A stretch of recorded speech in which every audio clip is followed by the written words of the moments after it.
Hello! If you're in Canada at na-miss mo yung pagkaing Pinoy, dito tayo sa Benjamin's Cafe, dito sa Victoria. Tama kami, Victoria, right? Yes. Yeah. Kumain ka na ba? Ayan, Pinoy, Kumain ka na ba? Pinoy na Pinoy yung ambience. Ayan. Pinoy na Pinoy yung ambience. Pinoy na Pinoy yung ambience ng Benjamin's Cafe.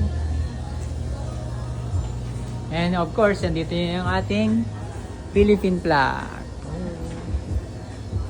Award-winning Canadian Benjamin's Cafe. Search si Kuya Jobert dito sa